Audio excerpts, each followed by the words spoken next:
selamat datang di Blok 3. Obrolan kelompok 3. Oke teman-teman, sebelumnya kurang lengkap rasanya jika kami belum berkenalan. Perkenalkan, kami dari penerbitan 1B, saya Nazwa Sulfat. Saya Cika Adelis Bernadita. Gua Risyad Al-Balak Simanjuntak. Saya Ali Alfil Darussalam. Saya Zahra Putri Alekika. Dan gua Hafiz Rizky Febrian. Nah teman-teman pendengar setia Blok 3, hari ini kami akan membahas POV atau sudut pandang mengenai jurnalis pemula. Dan nanti di akhir segmen akan ada surprise untuk teman-teman pendengar setia Blok 3. So, without further ado, let's get started.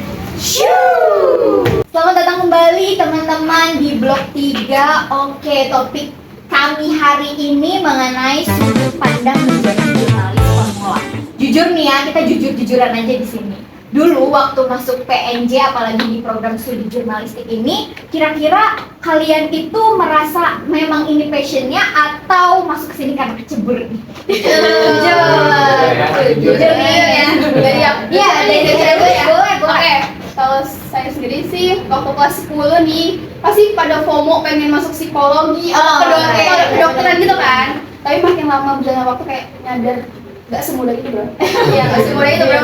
Terus juga waktu penentuan pemilihan kampus kan konsultasi juga kan sama guru BK yang dikonsultasi lah. Masuk kan ini ada jurusan pendidikan jurnalistik, suka juga dan akhirnya kepilih itu dan akhirnya masuk alhamdulillah, jadi enjoy sama. Oke, bukan kecebur. Iya, nggak kecebur. Gimana nih? Oh, kalau gua nih, udah karena kecebur.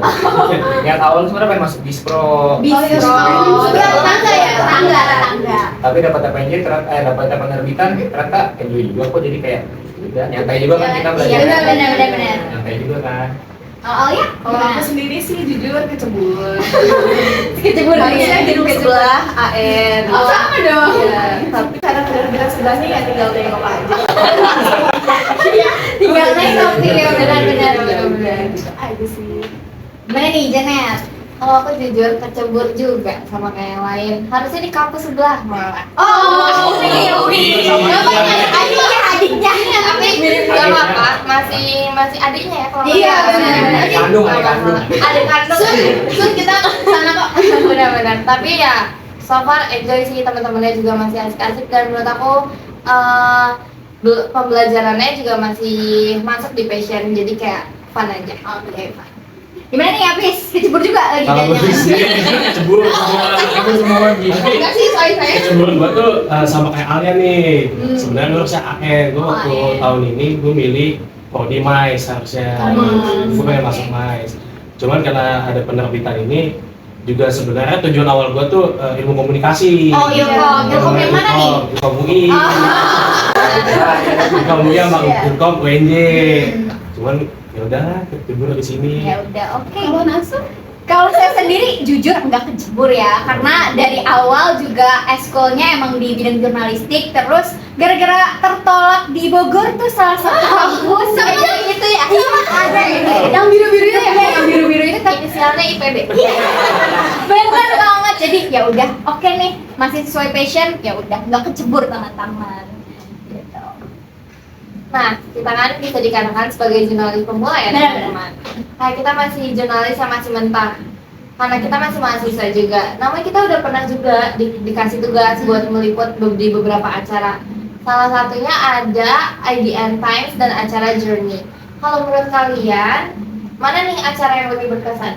Nah, kalau menurut gue ini acara juga nih. Kenapa? Soalnya saat itu kita dituntut biar percaya diri dan mencari narasumber. Dan juga harus ngabarin secara langsung atau live report. Yang lima tuh lebih seru gitu kalau menurut gue. Benar. Termasuk kalau Iya, benar. Kalau aku sendiri sih lebih ke IDN Times karena temanya tuh jauh lebih umum dan jauh lebih luas. Jadi kita tuh harus mencari sudut pandang yang beda supaya nggak sama-sama yang lain kan. Terus juga di situ skill berpikir kritis kita benar-benar diasah supaya kita bisa menghasilkan berita yang baik. Iya, betul banget.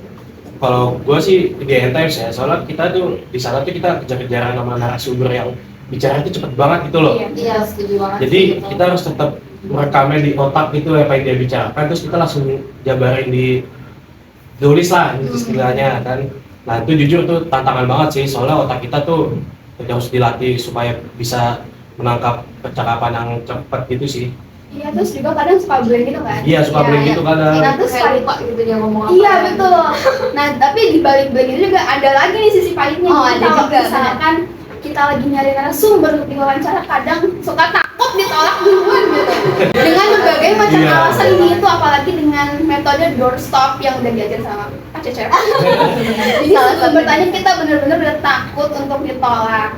Tapi namanya juga baru pemula, baru belajar, udah wajar sih kayak gitu sih. Yang penting makin waktu makin ini kita lebih berani aja. Iya, betul banget. Jadi pahitnya juga ada di semester 1 ini, kita ditugaskan untuk meliput, tapi ada fun fact yang di PNJ tahu kalau misalkan prodi penerbitan itu prodi paling santai. Tapi aslinya, aduh, terbantai.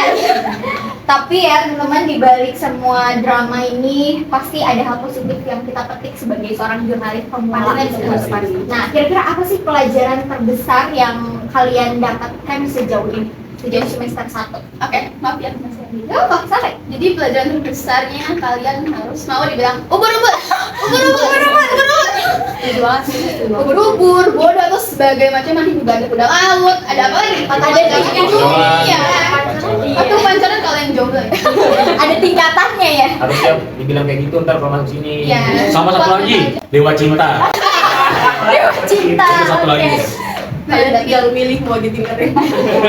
Jangan ubur-ubur deh. Kita juga kayak masih tingkat ubur-ubur nanti naik dikit. Iya, Tapi di balik itu kita harus selalu bertanya, klarifikasi, dan mau belajar lagi. Karena dengan mau belajar lagi nih, semakin kita mengasah skill yang kita punya itu akan makin baik ke depannya dan jadi bekal di masa yang akan datang. Nah, ini juga ada kata-kata nih, menjadi jurnalis pemula itu sebenarnya adalah kunci atau tiket gratis bertanya apapun tanpa rasa malu. Berani teman-teman. Berani, Iya, harus berani. Kuncinya dari kata berani. Iya. Nah, terus kita juga belajar menghargai proses sih, soalnya berita yang durasi yang kita lihat cuma di TV itu kayak cuma 1 menit, 2 menit. Nah di balik itu tuh ada perjuangan berjam-jam di lapangan, terus panas-panasan, belum lagi hujan, itu kan ribet banget, kayak kita harus bawa Iya. payung gitu, sambil minum kamera gitu kan, itu ribet banget. Terus satu lagi yang paling ini tuh proses editingnya, nah itu Paling ada capek. paling capek dan Iya, ada cepat dikejar deadline dan kita pusing gitu loh mikirin konsepnya itu gimana gitu kan. Nah, kalau menurut gue tuh paling terbesar tuh yang pasti harus disiplin sama waktu ya. Soalnya kalau di kampus kita biasanya kita dikasih ke peringatan 15 menit kan. Iya, 15 Tapi kalau di lapangan tuh nggak bisa. Yang taman detik itu udah Tapi udah nggak udah kayak bisa. Udah nggak bakalan. Makanya kita di lapangan mau cari narasumber, tapi kita tahu 5 detik. 5 detik tuh narasumber udah pergi, ya udah nggak bisa apa-apa ya. Udah, seberharga itu waktu. Tinggal berita kita udah. Kehilangan 1 detik tuh kayak langsung kehilangan momennya gitu. Iya, betul banget. Nah, maka dari itu gue belajar bahwa cek itu wajib, tapi nggak boleh biasa terus, jadi harus tetap rapi. Iya, betul banget. tenang gitu ya. Harus tenang. Tapi jangan lewat juga. Iya. Iya. Kalau pelajaran saya, kalau kita kan masih mahasiswa ya. Iya. Dan otomatis kita budgetnya terbatas. Gitu. Iya, kayak kita cuma punya handphone dan laptop. Nah, di sini tuh kita kayak dituntut kita harus bisa jadi penulis, kita harus bisa jadi videographer, kita harus jadi fotografer, editor juga kita harus bisa. Benar. Nah, semuanya. Iya, dengan budget terbatas itu, saya belajar bahwa keterbatasan itu memaksa kreativitas kita terbangun. Bener banget. Kalau harapan saya sih sederhana, semoga kita semua bisa jadi jurnalis yang bukan cuma ngejar deadline aja ya. Amin. Dan ngejar dampaknya ke masyarakat. Ya, betul. Semoga kita juga bisa memaksimalkan apa yang kita punya untuk menghasilkan berita yang berkualitas pastinya. Amin. Nah, itu dia teman-teman cerita kami sebagai mahasiswa baru di jurusan jurnalistik. Menutup obrolan ini, saya rasa kita semua setuju ya bahwa menjadi jurnalis pemula itu adalah fase di mana semangat kita itu kayak lilin yang isinya ada api dan itu harus dijaga. Bener. Tapi justru di situ letak serunya karena kita sedang mengukir jejak kita sendiri di dunia informasi tentunya. Betul banget. Oke teman-teman, sesuai janji tadi di awal bahwa akan ada surprise pada akhir segmen ini. Ini dia surprise yang akan menambah wawasan kalian. Shoo!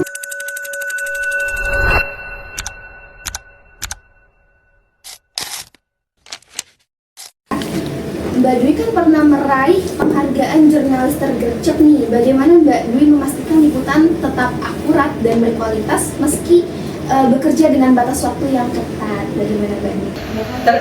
Kalau nggak salah itu penghargaan dari Mitsubishi. Jadi aku pernah juara 2 juga untuk kategori di Mitsubishi juga untuk lomba menulis artikel media cetak. Kalau itu yang tergercep itu adalah aku kebetulan termasuk jurnalis yang dikenal jurnalis paling cepat. Kalau Keren banget. karena aku tipe orang yang kalau ditunda-tunda suka kelupaan, ya kan? Itu yang pertama kelupaan. Terus yang kedua numpuk gitu. Terus yang ketiga, aku orangnya kepikiran kalau belum selesai. Daripada dipikirin kan mendingan langsung dikerjain. Betul. Lalu dikerjain, nah gitu. Nah nah itu tadi aku udah sempat ngomong di segmen sebelumnya. Ada namanya platform aplikasi yang aku pakai bukan TurboScribe. Itu memudahkan kita untuk menulis. Artinya bukan ChatGPT ya, tapi ini kan kalau habis wawancara kan kita ngerekam nih. Kalau zaman dulu kan kita harus dengerin rekaman tuh, ngetik, bolak-balik jadi nggak kedengeran ya. Nah kalau di TurboScribe itu, kan habis ngerekam rekamannya itu, ya dari itu rekaman video maupun rekaman suara, itu bisa langsung tertranskrip.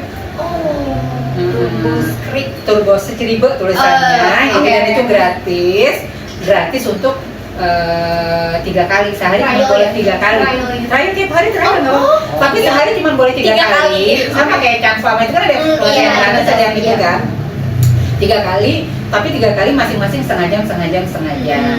Kalau yang mau lebih dari itu ya berbayar, mau 7 kali dalam sehari itu harus bayar. Tapi kan wawancara kalau doorstop gitu nggak nyampe setengah jam, 10 menit, 15 menit juga udah selesai gitu kan. Nah, yang penting jangan sampai 3 kali aja kan. Kalau kita sengaja potong-potong aja kan gitu. Nah, udah. Nah, dari situ tuh aku langsung habis itu TurboScribe.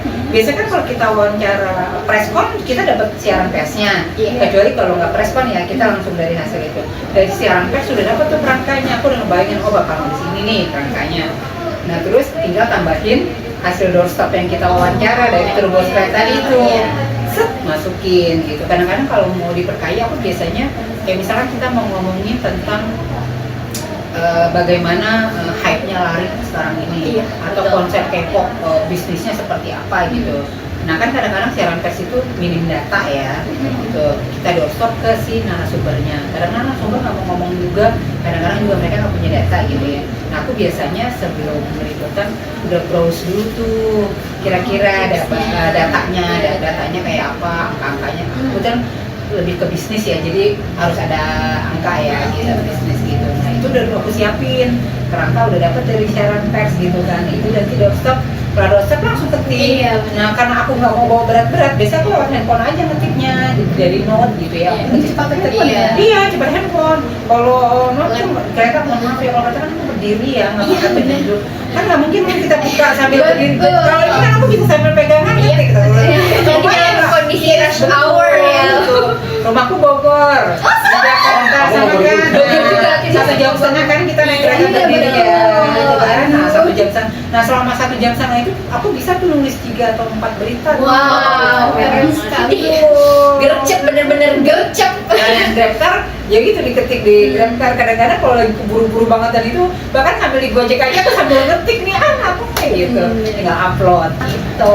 Keren banget Mbak. Jurnalis pemula, kami sering mendengar bahwa dunia jurnalistik ada aja tantangannya. Tantangan tersebut tuh sebanding nggak ya dengan hasil dan proses yang didapatkan? Ya untuk jadi jurnalis pemula, aku kebetulan udah bukan pemula ya, tapi pernah mengawali jadi jurnalis. Nah, challengingnya memang banyak sih, terutama untuk jurnalis baru itu gimana sih caranya untuk dapat narasumber, ya kan? Pertama nyari nomor kontaknya dulu, ya kan? Kalau seniornya baik sih kita dikasih nomor kontaknya. Kalau seniornya galak gitu kan ya, kadang-kadang kita harus nyari kontaknya sendiri. Nah udah dapet nomor kontaknya, nelfon narasumbernya, minta waktunya, itu susah banget. Pernah satu kali waktu aku awal-awal jadi jurnalis itu, waktu itu wawancara salah satu tokoh event organizer yang suka datengin artis-artis papan atas dari luar negeri itu ya. Susah banget dapetnya. Itu tuh kita harus sampai nongkrongin si narasumbernya di kantornya dari pagi gitu kan, sampai dia nongol gitu kan, siang nongol ternyata dia mau makan siang, minta tolong kan sama sekretarisnya. Susah mainnya, akhirnya kita doorstop di jalan gitu ya, terus dia bilang nanti saya masih makan siang, nanti kamu tunggu sini ya, nanti kalau makan siang beneran saya akan bisa diwawancara gitu. Ternyata baik banget gitu kan. Itu namanya Om Adri Subono, baik banget sumpah. Narasumbernya baik. Nah, challenging yang perjuangan yang begitu besar ya, maksudnya sampai setengah harian aku nungguin lama, terus dapetin narasumbernya susah, itu kebayar sama dapat knowledge dari narasumber yang kita wawancara gitu. Banyak banget hal-hal yang rasanya kalau bukan jurnalis kita nggak bisa dapat tuh privilege seperti itu gitu kan. Nggak semua orang bisa wawancara, ketemu, dan itu posisinya kan sama-sama saling membutuhkan ya, jadi egaliter. Bukan dia di bawah kita atau kita di atas dia gitu, bukan, tapi kita sama-sama egalit, sama-sama membutuhkan. Itu sih hal yang terbayarkan dari perjuangan yang dilakukan waktu awal-awal gitu. Kira-kira ada nggak sih pesan yang ingin Mbak sampaikan kepada teman-teman mahasiswa ataupun yang sedang merintis karirnya sebagai jurnalis, penulis, ataupun di bidang komunikasi lainnya? Kayak ada nggak sih wejangan-wejangan untuk kita sebagai pemula gitu, Mbak? Untuk pemula sih kalau menurut gue yang penting berani dulu deh. Berani. Jangan malu. Kalau salah-salah dikit namanya juga baru belajar gitu. Terus iya aku takut kayak gini, ntar loh kalau Peter mau udah jadi presiden dong ya. Dari dulu juga jadi menteri gitu kan. Enggak, pokoknya yang penting berani dulu. Berani untuk melakukan sesuatu. Ketika kita berani, terus baru dia tuh habis itu kita harus mengasah skill. Kalau dulu jurnalis mungkin hanya pacokan bisa nulis, reportase, wawancara, selesai. Oh sekarang nggak bisa kayak gitu. Harus lebih pinter lagi, misalkan ya, nih zaman aku dulu tuh kan nggak ada tuh yang namanya Canva gitu-gitu. Aku harus belajar tuh bisa bikin, memotong video, bikin video, terus membuat tulisan yang kira-kira bisa diaplikasikan ke media sosial, karena itu kan wadah kita untuk mengamplifikasi tulisan-tulisan kita biar bisa dibaca banyak orang gitu. Jadi udah berani, terus juga harus mengasah skill, harus rajin mengasah skill. Ada hal baru dicoba, gitu kan. Ada platform baru kita coba gitu. Salah sedikit berapa ya? Kalau saya namanya juga belajar proses ya, bukan kita ujuk-ujuk bisa langsung jadi jurnalis handal gitu kan. Tetap tapi ya itu, kalau kesalahan, kalau bisa kita belajar dari kesalahan ya. Jangan sampai mengulang kesalahan yang sama ya kan. Gitu. Kalau bisa kalau udah salah sini, oh berarti besok aku nggak boleh kayak gini nih gitu. Kayak misalkan pernah aku ya, awal-awal waktu wawancara gitu ya, aku nggak punya persiapan. Harusnya kan kalau yang bener nih, yang bener idealnya kalau dikasih, oke, Dwi kamu harus wawancara si A di sini, pertanyaannya ini. Harusnya aku udah punya tuh informasi, cari informasi. Si narasumber ini ternyata bisnisnya ini, bisnis tentang ini apa ya? Terus kita tahu. Jadi ketika ditanya ya nggak bodoh-bodoh amat gitu, maksudnya gitu. Yang kayak gitu terus nyambung. Kalau misalkan wawancaranya anak muda, aku juga mempelajari tuh anak muda trennya apa sih, bahasa gaulnya apa sih, tontonannya lagi disenengin apa sih, konsernya. Aku kayak itu, akhirnya aku jadi suka BTS karena aku nulis. Aku suka sampai nama-namanya aku pelajarin gitu. Jadi kalau di ngomong jadi nyambung gitu. Jadi itu yang pertama, berani. Kedua, tetap harus ngasah skill kita, upgrade diri. Pokoknya upgrade diri itu penting banget, terutama untuk kemampuan baik menulis, ngomong gitu kan, karena kan kita nggak jauh-jauh dari itu gitu kan. Terus bikin konten gitu ya. Terus yang ketiga adalah ya tetap konsisten sama yang sudah kita lakukan gitu. Nah, itu dia surprise yang kami siapkan untuk para pendengar Blog 3. Semoga suka ya. Dan sebuah ilmu yang disampaikan langsung oleh narasumber yaitu Mbak Dwi Wulandari yang merupakan jurnalis keren. Kami juga mengucapkan terima kasih untuk para pendengar yang udah menemani kita dari awal sampai akhir. Dan juga semoga pembahasan pada podcast ini tuh bisa jadi sebuah motivasi dan pembelajaran bagi kalian semua yang nonton nih. Amin. So, sampai jumpa pada episode berikutnya. See you.